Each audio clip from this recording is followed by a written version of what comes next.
जय गणेश। आप सभी का स्वागत है GMHS भक्ति चैनल पर।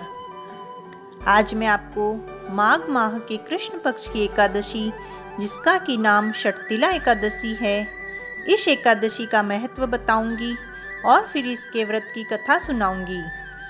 इससे पहले यदि आप हमारे चैनल पर नए हैं तो चैनल को कीजिए सब्सक्राइब और वीडियो को कीजिए लाइक। एक समय दालभ्य ऋषि ने पुलस्त्य ऋषि से पूछा कि हे मुनि श्रेष्ठ, पृथ्वी लोक में मनुष्य अनेकों अपराध करते रहते हैं, फिर भी उन्हें नरक की प्राप्ति नहीं होती।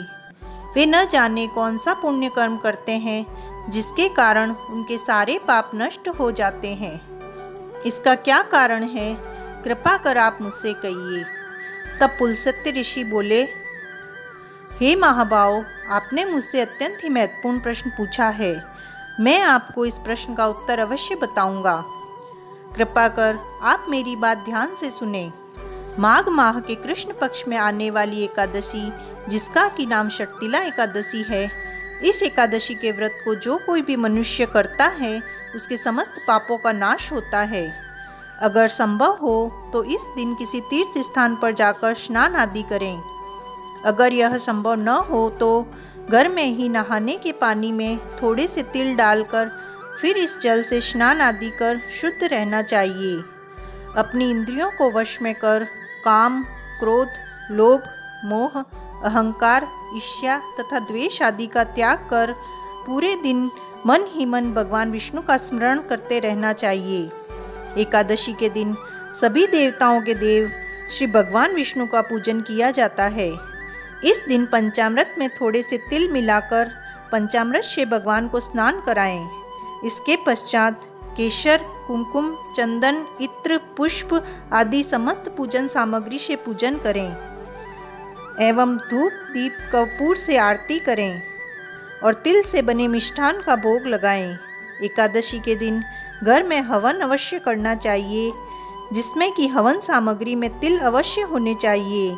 इस एकादशी के दिन तिलों का 6 प्रकार से प्रयोग होने के कारण इसको षटतिला एकादशी कहा जाता है। पहला, तिल का उबटन। दूसरा, तिल के जल से स्नान। तीसरा, तिल से हवन। चौथा, तिल का तर्पण। पांचवा, तिल का भोजन एवं छठा है तिल का दान। इस दिन अवश्य करना चाहिए।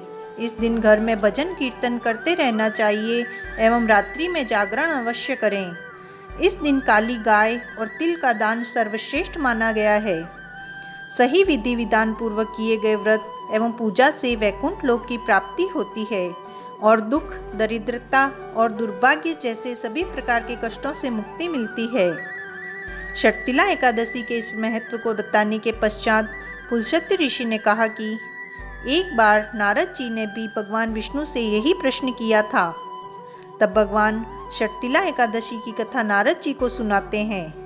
भगवान विष्णु नारद जी से कहते हैं कि प्राचीन काल में मृत्यु लोक में एक ब्राह्मणी रहती थी। वह सदैव पूजा पाठ, व्रत आदि किया करती थी। एक बार उसने 1 माह तक व्रत किया, जिसके कारण उसका शरीर अत्यंत दुर्बल हो गया। उसने बड़ी श्रद्धा एवं भक्ति के साथ व्रत तो किया, परंतु उसने कभी देवताओं या फिर ब्राह्मणों के निमित्त अन्न या धन का दान नहीं किया। ब्राह्मणी ने व्रत आदि से अपना शरीर तो शुद्ध कर लिया, जिसके फलस्वरूप इसे विष्णुलोक तो मिल जाएगा, परंतु इसने अन्न एवं धन का दान नहीं किया, जिसके कारण इसकी तृप्ति होना कठिन है। भगवान विष्णु नारद जी से कहते हैं कि ऐसा सोचकर मैं भिखारी के वेश में मृत्युलोक में उस ब्राह्मणी के घर गया और उससे भिक्षा मांगी। तब वह ब्राह्मणी बोली कि महाराज, आप किस लिए आए हैं? भिखारी के वेश में आए भगवान बोले, मुझे भिक्षा चाहिए।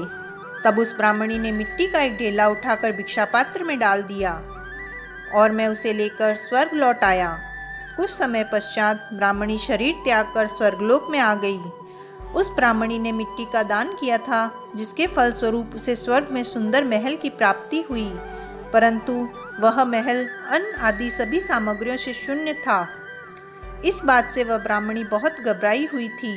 घबराकर वो मेरे पास आई और कहने लगी कि भगवान, मैंने अनेक व्रत आदि से आपकी पूजा की, परंतु फिर भी मेरा घर अनादि सभी वस्तुओं से शून्य है। इसका क्या कारण है? इस पर मैंने कहा, पहले तुम अपने घर जाओ, वहाँ देवी स्त्रियाँ आएगी तुम्हें देखने के लिए। जब वह आए तब पहले तुम उनसे षटतिला एकादशी के व्रत का महत्व व पुण्य कथा और व्रत विधि सुन लो, तब द्वार खोलना। मेरे ऐसे वचन सुनकर वो अपने घर गई।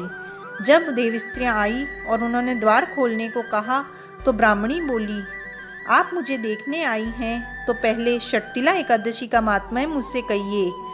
तब उनमें से एक देवी स्त्री कहने लगी कि मैं तुमसे व्रत की विधि व कथा और महत्व कहती हूँ। जब ब्राह्मणी ने षटतिला एकादशी का महात्म्य सुना तब द्वार खोला।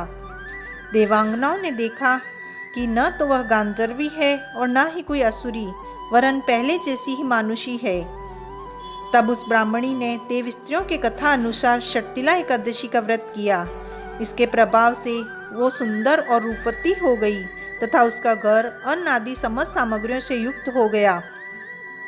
अतः सभी मनुष्यों को षटतिला एकादशी का व्रत अवश्य करना चाहिए और इस दिन तिल का दान अवश्य करें।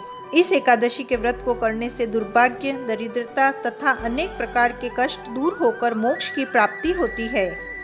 सभी एकादशी में भगवान विष्णु की पूजा समान रूप से रहती है। बस इस एकादशी में तिल का प्रयोग एवं तिल का दान अवश्य करना चाहिए। इस प्रकार यह कथा यहीं पूर्ण होती है। जय श्री कृष्ण।